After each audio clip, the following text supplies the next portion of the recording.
Jadi saya bukan penyusup ya. Ah, ini sebenarnya pertanyaan ini saya nggak suka ya, karena jawabannya juga kadang-kadang bercanda nih. Kenapa kita mati? Ya sudah ajalnya ya, mau diapain gitu. Nah tapi nggak, kita dari sini kita mau bedah dari sisi konsep sel. Saya mau buka dari konsep sel. Kenapa? Karena kita ketahui bahwa tubuh kita ini semuanya terdiri dari sel. Sel yang menyusun menjadi jaringan, jadi organ, kemudian jadi membentuk tubuh kita ini saat ini. Nah tentunya kita mati itu tadi dibilang karena ada proses. Proses itu ada dua, dari dalam dan dari luar.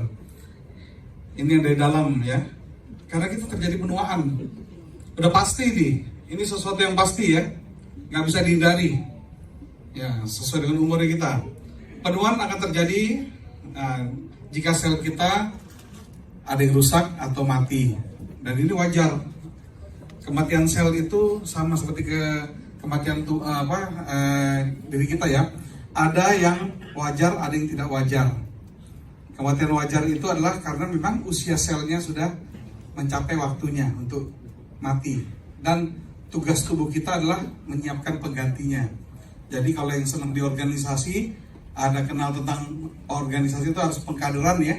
Nah, di sini juga harus dikader sel-selnya, disiapkan untuk penggantinya. Jangan sampai pada saatnya nanti sudah mau mati, nggak ada yang siap menggantikan. Kalau nggak ada yang siap menggantikan, apa yang terjadi? Fungsinya akan turun, fungsi-fungsi sel kita akan turun.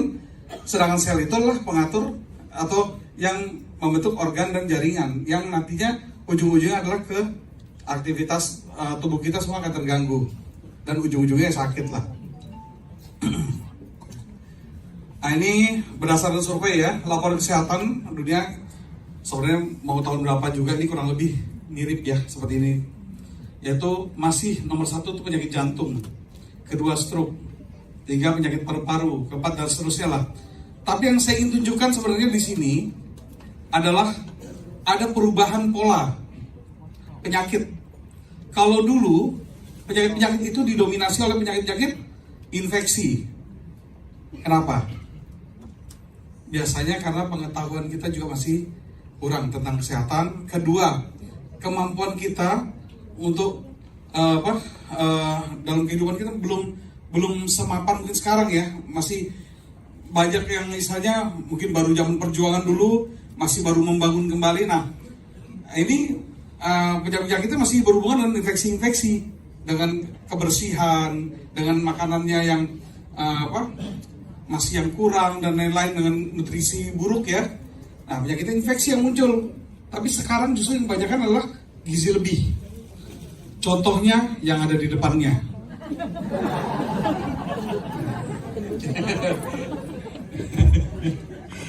Mendingan daripada orang bilang, Dokter Alam juga begitu, mendingan saya ngaku sendirian gitu ya.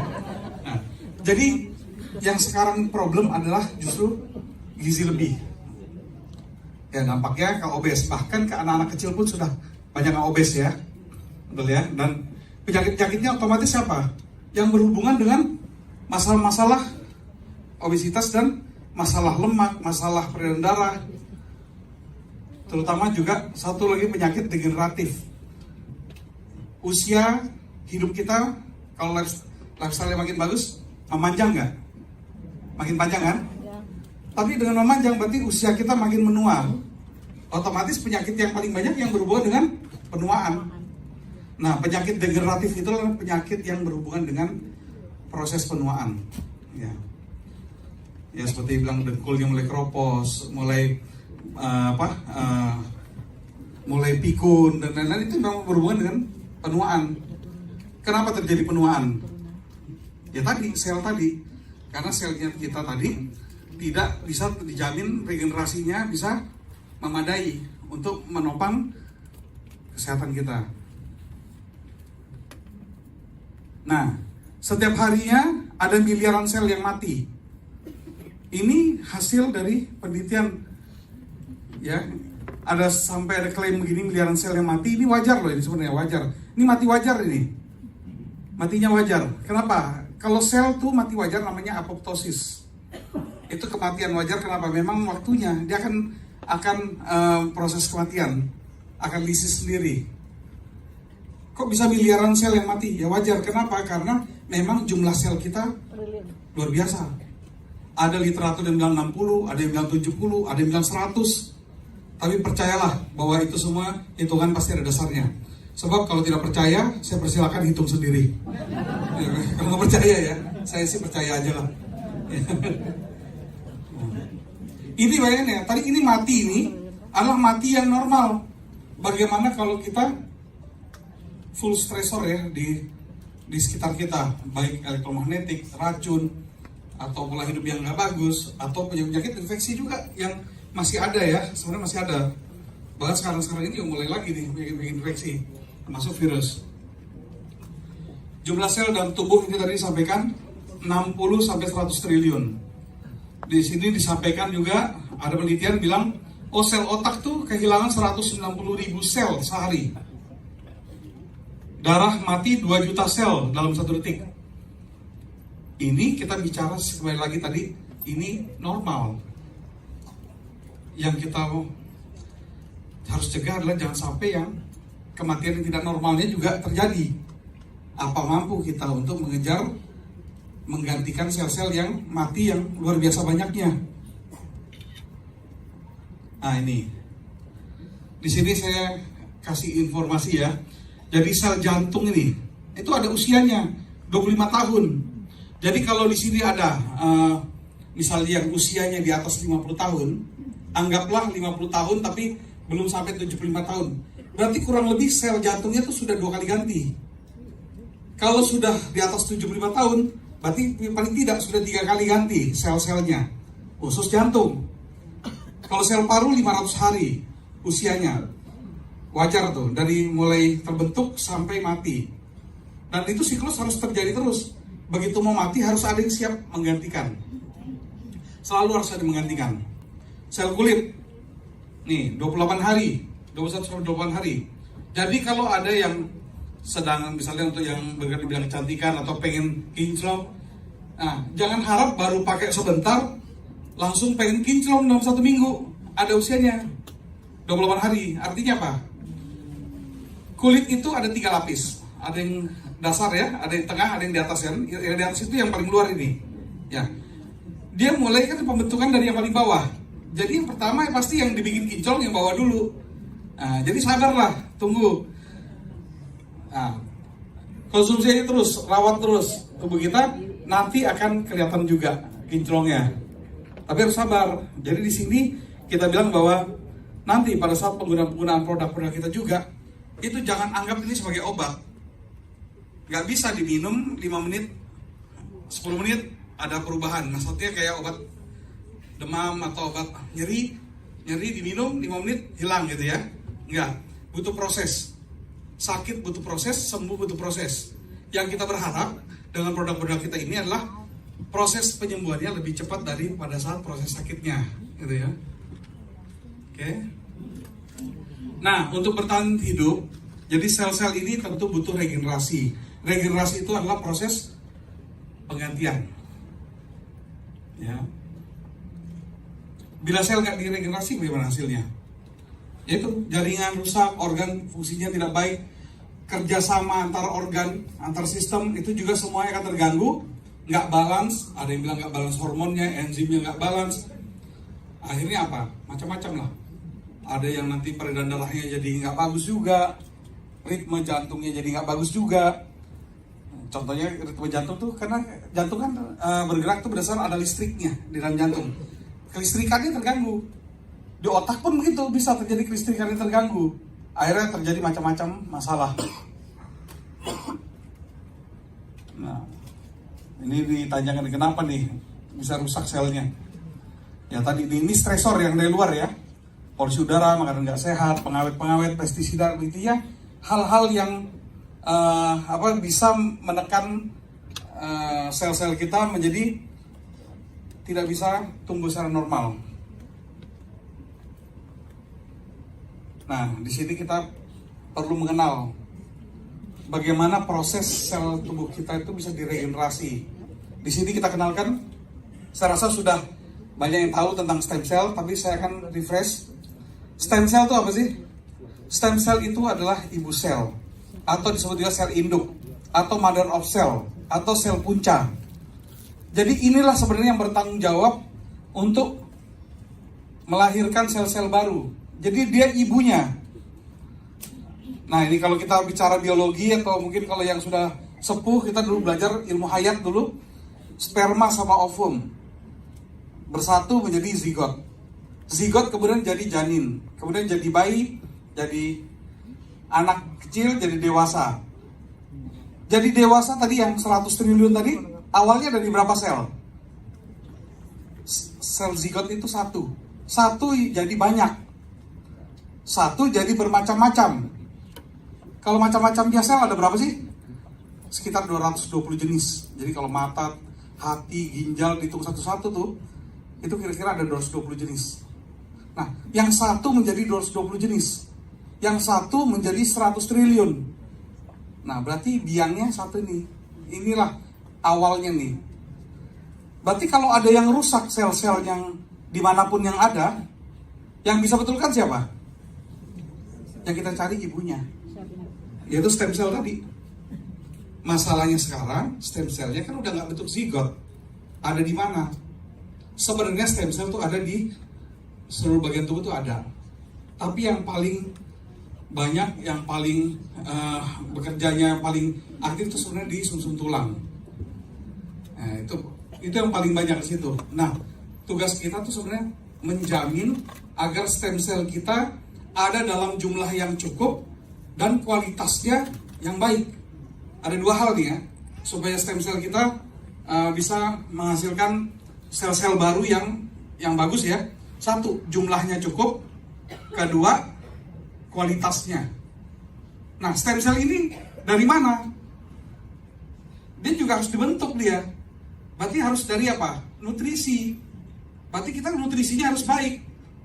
Pertama harus baik, kedua harus cukup. Cukup ada dua juga. Cukup dari segi variasinya, cukup dari segi jumlahnya. Gitu. Ada penelitian bilang manusia itu kalau mau nutrisinya yang paling lengkap itu sekitar harus 70-an lebih nutrisi dikonsumsi sekaligus.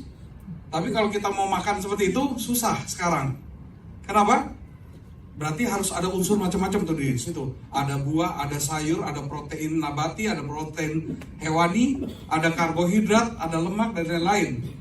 Yang kedua dari segi warna, ada warna hijau, kuning, merah, orange, semuanya. Semua jenis makanan itu warnanya harus variasi, jenisnya variasi, itu mungkin baru bisa mencukupi, tapi itu susah. Jadi kita butuh bantuan support intake nutrisi yang istilahnya yang memadai. Nah, di sini kita dikasih solusi, disiapkan nutrisi yang yang bisa memenuhi kebutuhan untuk pembentukan sel-sel kita. Kita mau gali lagi nih, stem cell itu apa sih tadi ya? Jadi secara medis dibilang stem cell adalah sel yang belum berdiferensiasi. Maksudnya berdiferensiasi artinya apa? Belum menjadi apa-apa. Sel ini masih sel awal, belum menjadi sel mata, belum menjadi sel ginjal, belum menjadi sel paru, belum menjadi sel jantung. Artinya dia bisa jadi apa saja, dan kerjanya bisa seperti bunglon. Bunglon itu kalau nempel di dinding warna biru jadi apa warnanya? Biru. Nempel di hijau jadi hijau. Nah, stem cell ini kalau nempelnya di jantung dia jadi sel jantung. Kalau nempel di hati jadi sel hati. Ini diperlukan kenapa? Karena kalau sel jantung rusak, nggak bisa itu kita pinjam dari sel hati untuk ke jantung dan berubah menjadi fungsinya jadi sel jantung. Sudah masing-masing punya tugas, udah spesifik. Nah, yang bisa hanya stem cell yang melakukan itu. Tuh. Nah, ini menurut Kaplan's PhD ya, stem cell adalah sel penyembuh yang ada di seluruh tubuh kita. Nah, disebut penyembuh kenapa? Ya tugasnya ibu sebenarnya banyak ya, melahirkan, merawat, memberi makan, ya, melindungi, ya itu stem cell tuh tugasnya. Ini kurang lebih seperti inilah kalau di mikroskop elektron ya. Nah, ini juga nih, saya mau jelaskan tentang stem cell itu bisa didapat dari mana sih? Ya, di sini ada tiga gambar. Mudah-mudahan yang di sana bisa lihat juga ya. Ya, sebenarnya. Yang pertama ini adalah stem cell embrio.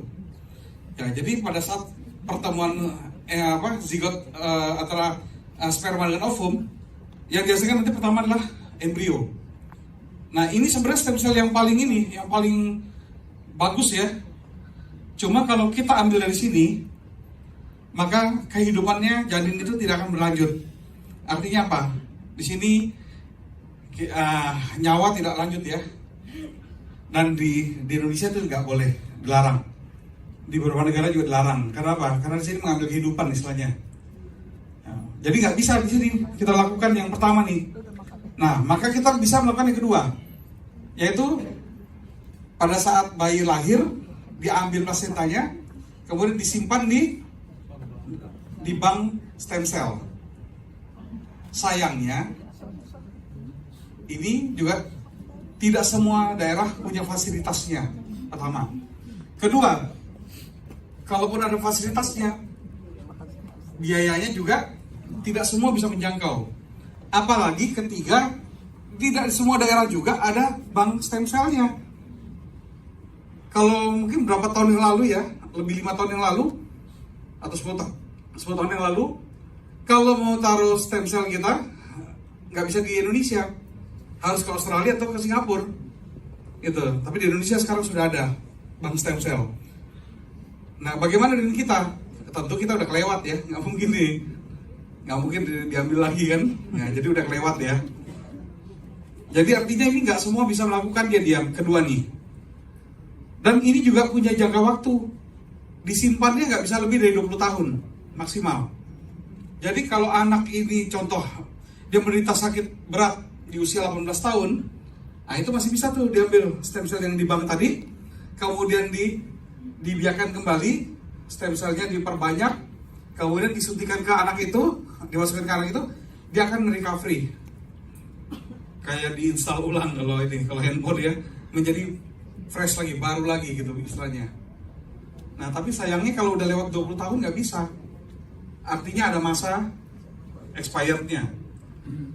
Yang paling mungkin bagi kita saat ini apa? Yang ketiga, stem cell sumsum tulang. Diambil dari sumsum tulang kita.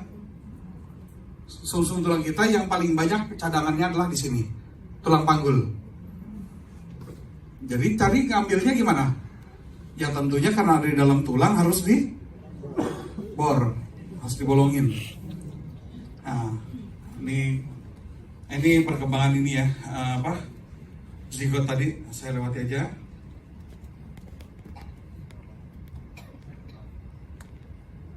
Nah, manfaat dari stem cell saya lewati dulu nanti ya. Bagaimana nanti saya sebenarnya mau kasih lihat nanti bagaimana stem cell diambil ya, tapi saya mau kasih manfaatnya dulu, manfaat stem cell ini. Stem cell ini jangan masuk ke dalam jaringan yang rusak dan melakukan regenerasi diri. Sel-sel yang rusak diperbaiki. Ya. Tentunya kalau sel-sel rusak diperbaiki, diharapkan adalah fungsi organ, fungsi jaringan kembali baik dan ujung-ujungnya ke kesembuhan, kepulihan. Nah, saya kasih mudah saja deh sekarang ya. Kalau ada ini buat bekal bapak-bapak, ibu-ibu buat di rumah atau di lingkungan sekitar. Kalau bicara stem cell, fungsi stem cell itu 5R aja. Yang pertama, repairing. Jadi stem cell itu datang ke sel yang rusak itu bukan mau-maunya stem cell. Itu stem cell dipanggil. Contoh, ada orang sakit jantung, kena serangan jantung, selnya ada yang mati atau selnya rusak. Sel yang rusak itu dia akan mengeluarkan sinyal crying for help. Dia minta tolong, SOS, kirim SOS. Masuk ke sinyal itu ditangkap oleh stem cell yang ada di dalam peredaran darah. Dia akan tertarik. Ini ibaratnya sama aja kita sekarang kalau kita mau panggil Grab atau panggil itu pokoknya online ya. Kan Sherlock ya, Sherlock terus datang dia kan. Nah itu sinyal itu yang dikirim, ditangkap. Nah ini dia datang, tapi stem cell tuh nggak langsung kerja. Dia mau tahu dulu kamu butuhnya apa. Jadi stem cell itu kan datang ke tubuh kita kayak yang rusak, tapi dilihat dulu kamu butuh apa. setelah dilihat, oh kamu cuma rusak, bisa diperbaiki, maka dia akan melakukan fungsi repairing, perbaiki. Tapi pada saat kondisi sel itu adalah mati, nggak ada jalan lain, dia akan melakukan fungsi kedua, yaitu replacement, ganti. Itu sama kayak konsep kita spare part mobil atau motor gitu ya, elektronik, ya ganti kalau nggak bisa diperbaiki. Yang ketiga, regenerasi. Dalam hal apa? Menyusun kembali. Karena ada sel itu berkumpul, membentuk susunan, jadi satu jaringan atau organ, itu susunannya ada tertentu. Nah kalau udah berantakan, ya tentu fungsinya juga tidak akan maksimal, disusun kembali. Tapi ada kalanya organ-organ jaringan itu sedemikian parahnya, sehingga berantakannya luar biasa. Nggak bisa lagi itu diperbaiki ringan-ringan tuh, bongkar-bongkar dikit gitu nggak bisa. Harus rombak penuh, yaitu direhabilitasi. Nah, dari 1, 2, 3, 4 ini, seharusnya kalau sudah terjadi, harusnya tubuh kita udah bagus gak? Bagus. Ya udah rehabilitasi harusnya bagus dong. Ya, sudah pulih. Nah, barulah datang R kelima yaitu bonus. Nah, tadi kan Pak Ernest harus bagi-bagi bonus ya. Nah, stem cell juga bagi-bagi bonus. Yaitu apa? Rejuvenasi, peremajaan. Jadi, efek beauty-nya itu muncul kalau sudah yang lain beres. Ya. Itu namanya bonus gitu. Bagaimana untuk orang-orang yang bilang nggak punya keluhan lah, ternyata memang di labnya bagus dan lain-lain. Ya memang penggunaan produk ini akan muncul dalam bentuk langsung, bahasa orang kinclong atau glowing gitu ya, langsung ke situ larinya. Tapi kalau ada PR-nya seperti labnya kurang bagus atau yang lain-lain, maka itu dulu yang dikerjakan. Ya ini juga menjelaskan dalam hal apa? Ada orang misalnya gini, saya sakitnya A atau keluhannya A, ya, saya minum SOP atau minum Utsukushi ini tujuannya supaya saya terjadi perbaikan yang masalah saya ini. Kok udah 2 bulan nggak hilang-hilang ya? Yang dimarahin siapa? Upline-nya yang ngajak. Ternyata apa? Ini produk kita ini kan tentu bukan obat. Dia nggak punya target organ. Dia kerjanya holistik, menyeluruh. Jadi dia cara kerjanya bukan berdasarkan maunya kita. Memangnya kita bilang kita mau beli buat ngilangin masalah A, terus stem cell ini ngikut gitu, dengan kita yang enggak. Kembali lagi, begitu dia masuk ke dalam mulut, itu nggak ngikut maunya kita, tapi ikut maunya tubuh kita. Tubuh kita itu ngasih ini panggilan-panggilan tadi. Yang mana yang paling urgent, yang paling vital, yang paling bisa membahayakan diri kita, itu dulu yang dikerjain. Nah, seandainya sekarang saya kasih lagi, jika ada 5 macam masalah, ginjalnya kena, heparnya kena, jantung kena, pankreas kena, paru kena, yang mana dulu dikerjain? Ayo, yang mana dulu? Paling berat lah. Kembali lagi jawabannya terserah tubuh kita. Iya, jadi jangan ngatur-ngatur. Jangan maunya apa gitu ya. Nah, apakah kerjainnya satu-satu? Belum tentu juga. Kalau sinyalnya sama kuat, urgentnya sama kuat, bisa saja dikerjakan bersamaan. Ya, jadi kembali lagi, tugas kita satu, cuma tinggal mangap, masukin. Gitu. Ya, nih terapi stem cell yang di pasaran ya saat ini ya. Waduh, ini yang jadi masalah sekarang. Saya nggak mau bilang mahal, saya mau bilang biayanya tidak terjangkau. Ya, sama ya. Ya. Sakit mungkin karena tindakan ya, ada tindakan jadi ya mungkin sakit juga bukan salah satu jadi implikasinya. Sulit mungkin ya karena tadi membutuhkan peralatan khusus, butuh keahlian khusus ya. Nggak semua bisa melakukannya, jadi memang sulit juga. Tidak stabil ya, mungkin tidak stabil karena namanya juga ini tindakan ya. Kita berupaya untuk standar keamanan dijaga, tapi yang berbagai hal bisa jadi terjadi juga tetap. Walaupun sebenarnya secara medis biasanya SOP ini maksudnya standar ya, standar pelayanannya sudah dijaga sedemikian rupa untuk seaman mungkin. Nah ini, kalau dibilang mahal ya, saya mau kasih gambaran aja gini. kalau SOP atau produk kita itu kita karena bukan obat, maka targetnya adalah secara menyeluruh ya. Nah sekarang saya ingin sampaikan, kalau kita pengen pulih secara keseluruhan, kira-kira berapa sih biayanya kita nih yang harus dikeluarkan dengan cara stem cell biasa? Saya rasa mungkin ada yang sudah punya pengalaman dengan penggunaan stem cell yang AstraMedic. Anggaplah misalnya, maaf Pak, kira-kira berat badannya berapa Pak? Boleh? Ya? 90? Oke. Berat badannya 90. Kalau kepingin kita perbaiki secara holistik, secara menyeluruh, kira-kira butuh berapa dananya? Ayo, yang biasa budgeting siapa? 1,2. Saya kasih gambaran ya. Jadi stem cell-nya itu sekarang biayanya kurang lebih untuk mengolah stem cell itu Rp2 per stem cell. Nah, berat badan 90 kg. 1 kilogram itu kira-kira butuhnya adalah 1,5 sampai 2 juta stem cell. Tapi jangan menyeluruh ya. Kita anggap aja 2 juta deh, biar gampang hitungnya. Jadi 90 kg dikali 2 juta berapa? 180 juta. Dikali Rp2. 360 juta sekali terapi. Kurang lebih ya. Umumnya ada pengulangan, tidak sekali. Bisa 3 kali sampai 5 kali. Ya udah kebayang ya, harus siap dari segi pendanaannya juga gitu. Ada sih yang nggak setinggi itu juga, tergantung jenis penyakitnya, apakah dia mau holistik, apa hanya spesifik khusus organ ini. Tapi tadi kita bicarakan holistik. Kenapa? Supaya bandingannya adalah apple to apple. Pakai produk adalah untuk holistik, maka kita hitungannya juga holistik. Dan pembandingannya nggak bisa dengan suplemen lain. Pembandingannya harus dengan terapi stem cell. Gitu, karena kita juga berupaya untuk bisa menginduce stem cell kita untuk aktif dan bisa memulihkan diri kita sendiri. Nah, ini kurang lebih gambaran tadi yang saya bilang.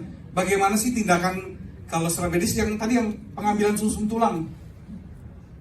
Ini kasus adalah pada pasien-pasien dengan kasus masalah penyakit degeneratif di daerah sendi lutut, sendi di kaki ya.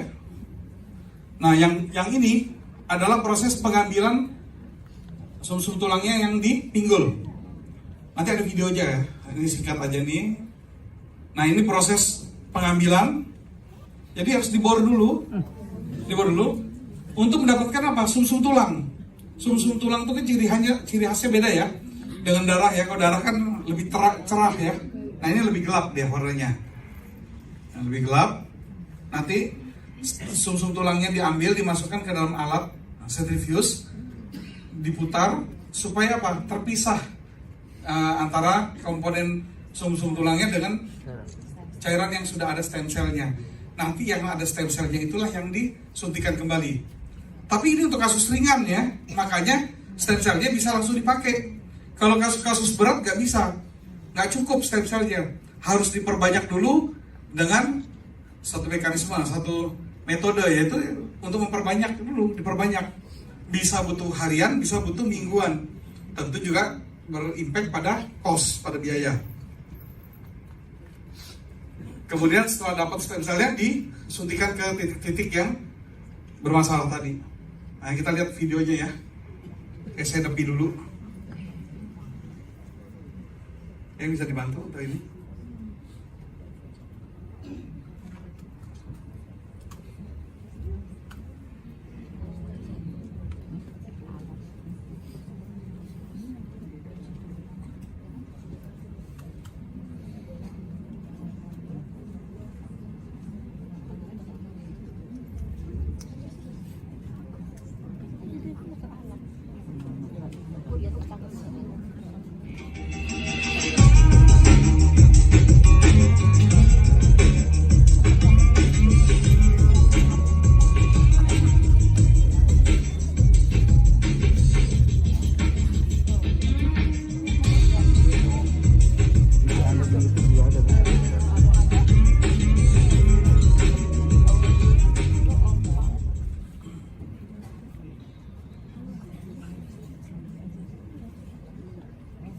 my name is Ross Hauser. I'm the medical director at Ini tahap persiapan ya sebelum The pengambilan procedure stem of cell, the dan nanti ini is tempat-tempat yang akan dilakukan penyuntikan stem cell. Caring Medical here Lagi in dipersiapkan. Illinois. I think you'll find this particular procedure on this client of Caring Kalau Medical ingin melihat extremely di interesting. rumah, This lihat is di YouTube di called bone marrow stem cell prolotherapy. injection, See a whole ya. Stem cell bone injection. marrow prolotherapy procedure. Nah ini proses pengambilannya nih. Patient Stem cellnya di sini, was sum-sum involved tulangnya. in pretty severe Di daerah pinggul. and suffered a myriad of injuries. Actually, her worst injury is her ankle. She had a lot of tissues that were injured and ended up with pretty significant Di anestesi dulu ya, daerah problems. kulitnya. Here I'm anesthetizing the skin, and this is actually where we're going to get the bone marrow from. So I'm just using Procaine here and just anesthetizing the skin by the posterior superior iliac crest.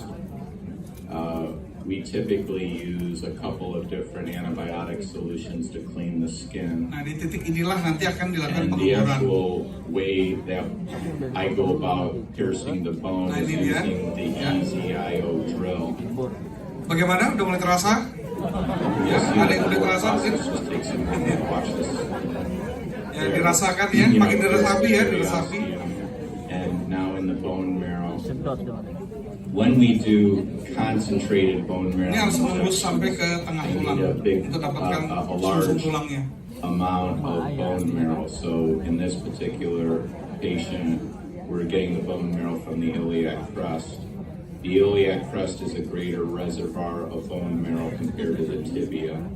And Yang dibilang iliac crest ini adalah tempat yang paling ideal sebagai reservoir, sebagai cadangan terbanyak sum-sum tulang. Di sini paling banyak nih. Anywhere from 10 to 15 cc's of cells. So you can concentrate the cells down. Dari sekian banyak ini sum-sum tulang yang diambil, paling hanya ribuan saja di sini stem cell di dalamnya. Jadi nggak banyak. Then we obviously put pressure on it, but this patient will just have a little bit of soreness where the bone marrow was. Nah, sebentar lagi kita proses pempilahan The device we dari use to sum-sum tulangnya tadi yang concentrate bercampur ada stem cell di the dalamnya stem cells akan from the dipilah bone marrow is the menjadi Magellan's cairan yang mengandung stem centrifuge cell saja. machine. The reason why Caring Medical does bone marrow versus other types of stem cell therapy is bone marrow is easily accessible. It takes minimum amount of time. Dikatakan This whole bahwa process, alasannya for pengambilan the stem cell dari patient will sum-sum just tulang be di sini under an adalah hour. yang So paling by the mudah time, diakses. they Jadi see yang paling mudah me, seperti ini.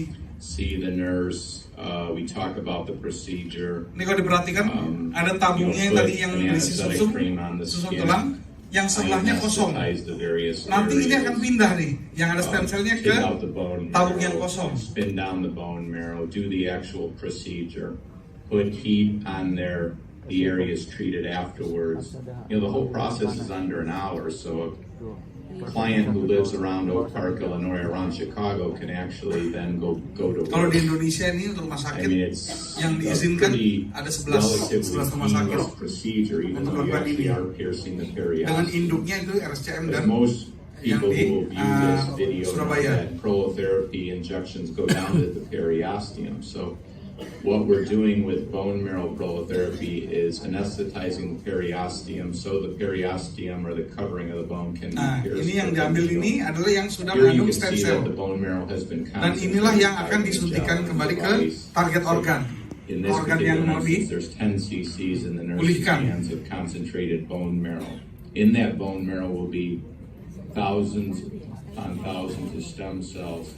And you need to realize you just need 20 stem cells to take in a particular joint. And if Nah, those dikatakan stem katanya cells double, hanya butuh berapa puluh stem cell untuk di setiap sendi yang mau diperbaiki, karena dia akan memperbanyak diri nanti. Tapi itu untuk kasus ringan. Kalau berat nggak bisa, bone nggak marrow cukup. prolotherapy, we're using the bone marrow for the proliferate, specifically inside the various joints. I particularly use bone marrow for stem cell therapy. Ya, saya rasa cukup ya. Jadi ini gambarannya. Jadi saya nggak tahu apa kalau dikasih vouchernya mau nggak? Tuh dikasih hadiah loh ini, nggak mau? Nggak mau ya. Iya, memang intinya gimana pun juga tetap gak nyaman ya, gak nyaman. Kedua ya memang pasti ada risiko karena ini tindakan intervensi. Yang ketiga ya memang kembali lagi juga biaya juga tinggi ya.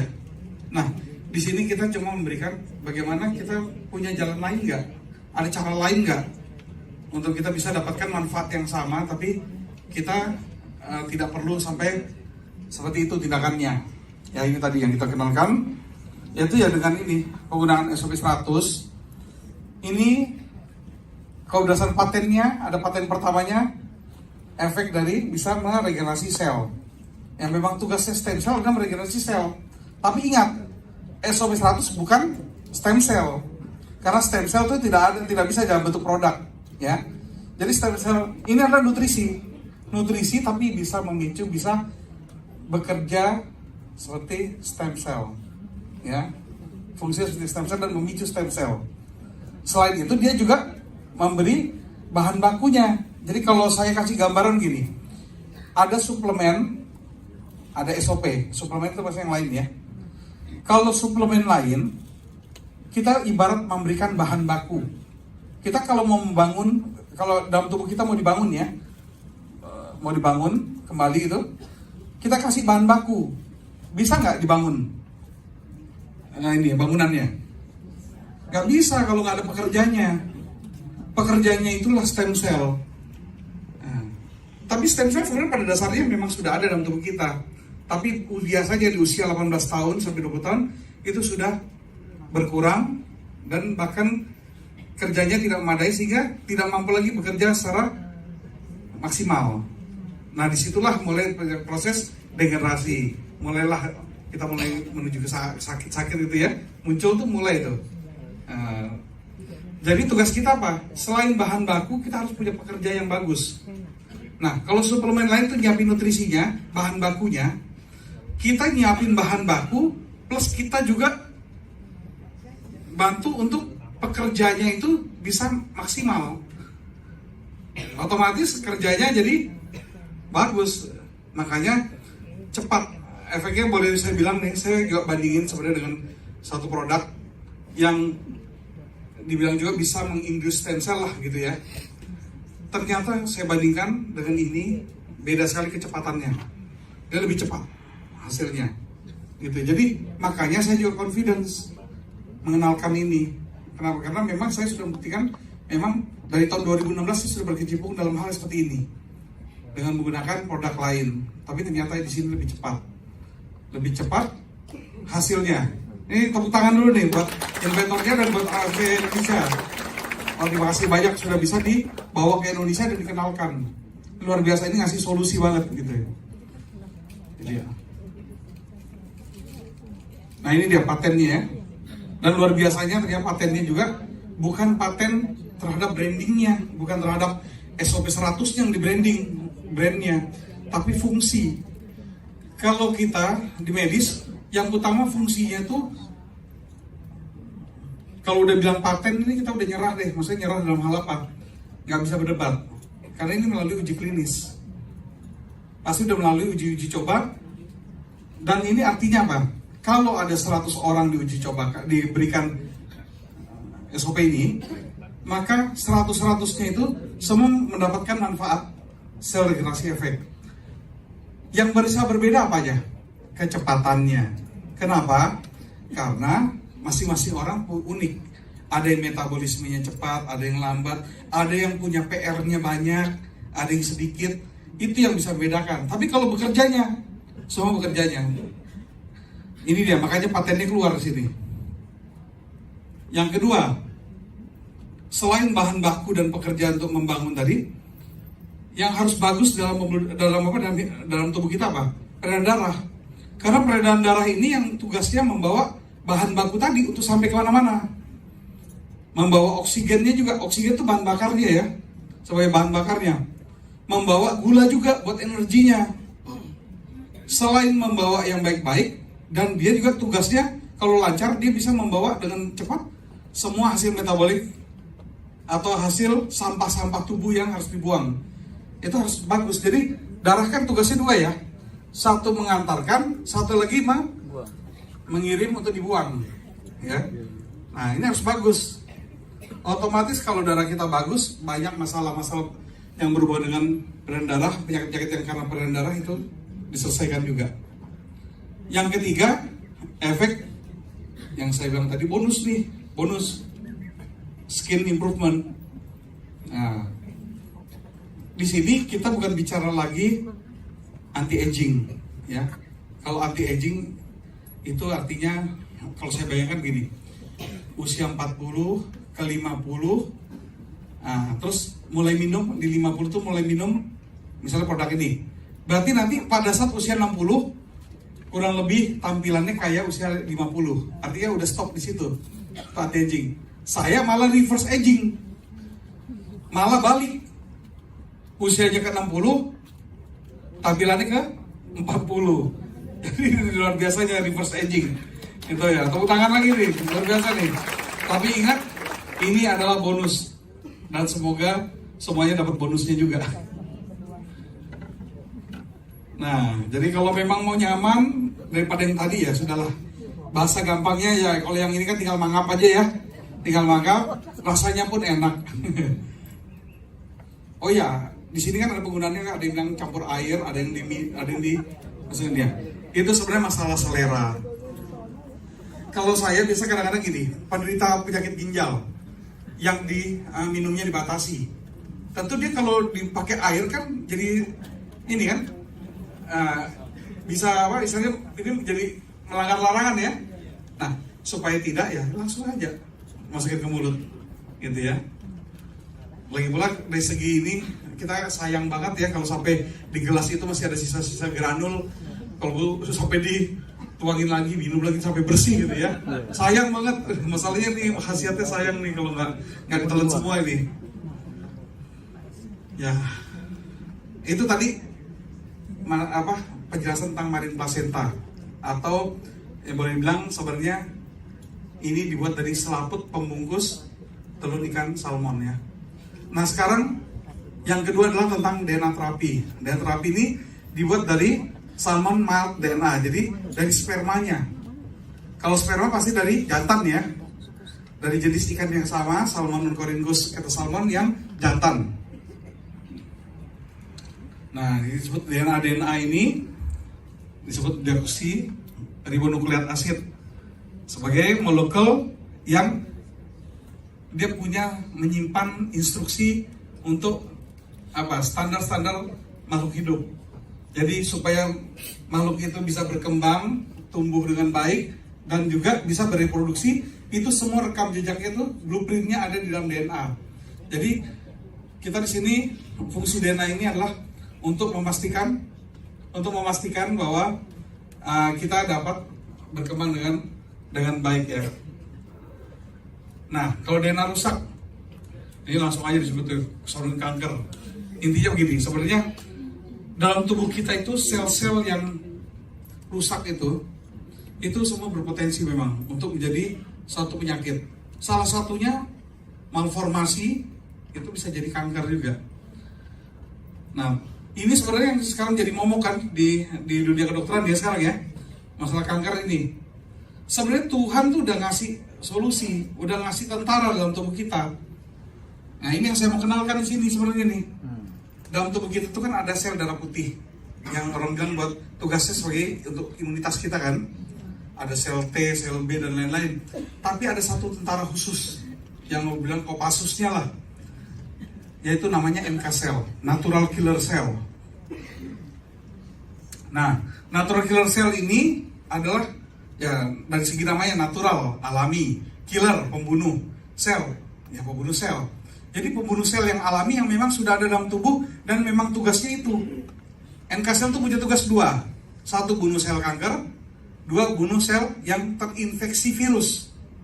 Bukan bunuh sel virus, bukan bunuh virus, tapi bunuh sel yang terinfeksi virus, sel yang rusak karena virus. Berarti dia bagaimana caranya nih? Kok bisa tahu mana sel yang rusak, mana yang nggak rusak? Sel yang rusak itu punya penanda. Yaitu bagi mereka tuh, bagi natural killer cell tuh dia tinggal cari mana sel yang kehilangan satu komponen namanya MHC1, MHC1, itu tandanya bahwa sel itu sudah tidak sempurna. Yang kehilangan itu MHC1 itu akan diserang oleh stem cell, oleh NK cell. Jadi dimanapun berada sel-sel tersebut, NK cell akan berusaha menemukan dan dia musnahkan. NK cell ini cara kerjanya apa? Dia berpatroli di pembuluh darah kita. Dia muter. Tugasnya muter, ngeronda dia. Tugasnya meronda sampai ketemu sel kanker atau sel yang terinfeksi virus. Gitu. Jadi ini juga disebut sebagai smart cell, sel yang cerdas ya.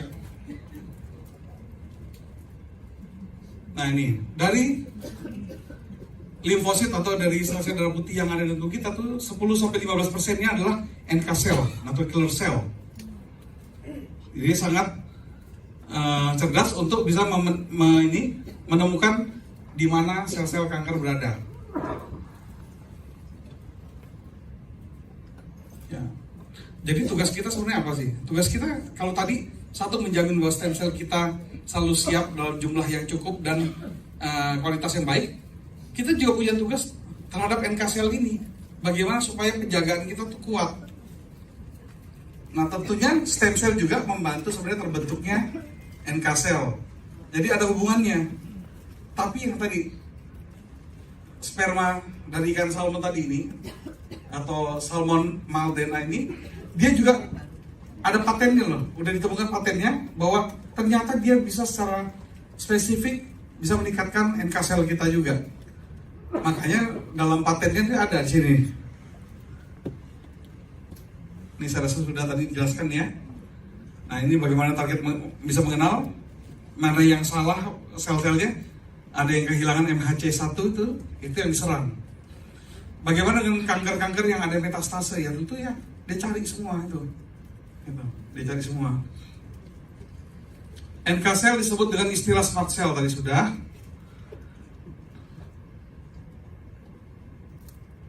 Nah ini dia tugasnya, dia akan menghancurkan sel-sel. Ada di hasil uji klinis tuh, dilihat sel ya, sel kanker. Itu yang sudah diserang sama NK cell, dia akan mulai rusak di pinggir-pinggirannya tuh, lama-lama lisis, hancur. Itu. Oke. Nah di sini juga ada cara mencegah kanker, yaitu dengan cara tadi kita jamin bahwa NK cell kita terawat dalam segi apa jumlahnya dan kualitasnya. Dan salah satunya yang harus kita jaga juga apa? Pencernaan kita harus bagus. Kenapa? Sistem imun kita juga salah satunya adalah dipengaruhi dengan baiknya pencernaan kita. Nah, di produk kita ini yang namanya Utsukushi itu dia juga mengandung 1 triliun bakteri baik yang sifatnya apa? Bisa memperbaiki kinerja usus kita. Mungkin pernah lihat ya kalau orang-orang dengan penyakit yang kronis itu biasanya ususnya tuh sudah kayak berlubut-lubut tuh, kotor tuh. Nah, itu juga menyebabkan apa? Penyerapannya udah nggak bagus. Nutrisi kita bagaimana mau diserap dengan bagus kalau terhalang? Nah ini bisa membersihkan nih. Ini luar biasa sekali nih. Karena disebut juga ini bakteri yang baik tadi disebut probiotik ya. Dia mampu juga meningkatkan imun kita juga di sini.